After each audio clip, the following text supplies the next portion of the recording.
সমস্ত মুলকিয়াতের মালিক, সমস্ত রাজত্বের মালিক হলেন আল্লাহ। এই পৃথিবীতে কেউ ক্ষমতা চিরদিন ধরে রাখতে পারে না। একজন যিনি প্রথম, তিনি শেষ। হুয়াল আউয়ালু ওয়াল আখির, তিনি প্রথম, তিনি শেষ।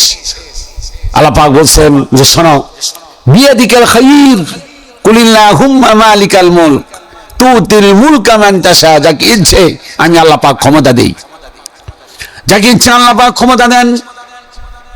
ক্ষমতা নিয়ে আল্লাহ পাক ওই বান্দাকে আল্লাহ পাক সুযোগ করে দেন যে বান্দা ক্ষমতা দিলাম, ক্ষমতা দেওয়ার পর তুমি আমার গোলামদের সাথে কেমন আচরণ করো, আমার বান্দাদের উপরে কেমন জুলুম করো, অত্যাচার করো, অবিচার করো। ক্ষমতা দিলাম, ক্ষমতা দেওয়ার পর আমার বান্দাদের প্রতি তুমি কতটুকু বিনয়ী হও, আমার বান্দাদের সুখ দুঃখের পাশে কেমন করে দাঁড়াও।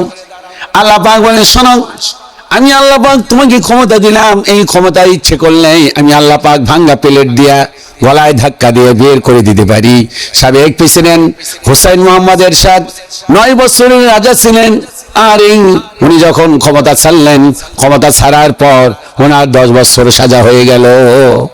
9 বছরের রাজা, 10 বছরের সাজা, 17 বছর, 15টা বছর, 16টা বছর এদেশে রাজত্ব করলেন আমাদের সাবেক প্রধানমন্ত্রী।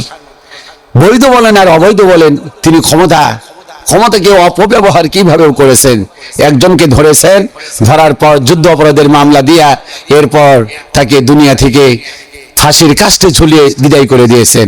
আল্লাহ সব দেখেন, তার প্রমাণ আপনারা, তার সাক্ষ্য দাতা যারা বেঁচে আছেন তারা এক এক করে মানুষের সামনে উপস্থিত হয়ে সব কথা বলে দিচ্ছেন।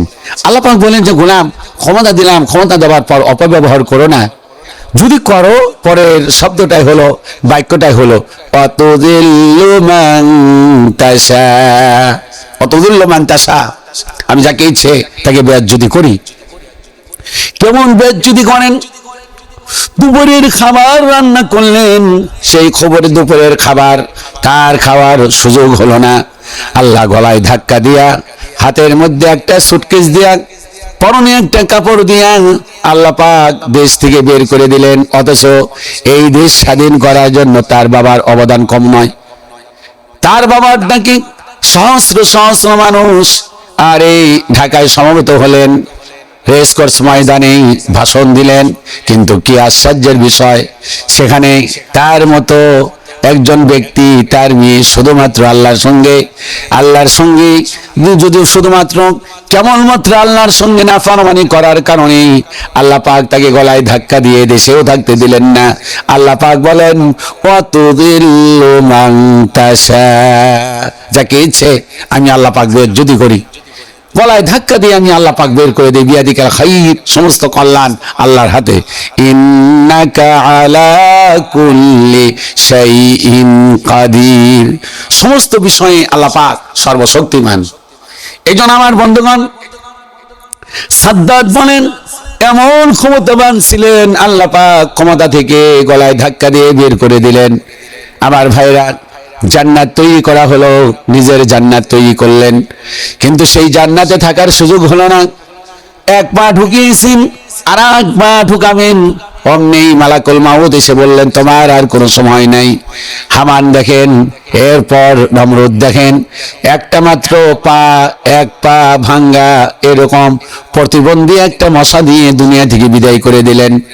ফিরআউনের দিকে তাকান, কি ক্ষমতা! এই ক্ষমতা থেকে আল্লাহ পাক গলায় ধাক্কা দিয়ে বের করে দিলেন, পানিতে চোবায় চোবায় মারলেন।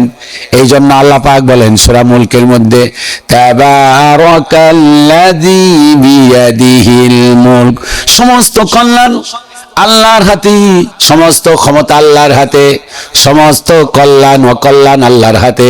বরকতময় সে আল্লাহ, বরকতময় সে আল্লাহ। তাবারাকাল্লাযী বিয়াদিহিল মুলক, সমস্ত ক্ষমতা আল্লাহর হাতে।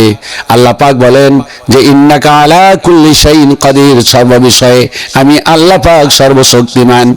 এই জন্য ক্ষমতায় যারা যাবেন, এমপি হন, মন্ত্রী হন, মিনিস্টার হন, মেম্বার হন, চেয়ারম্যান হন, যা কেন হন, আপনি খবরদার ক্ষমতা প্রয়োগ করবেন না।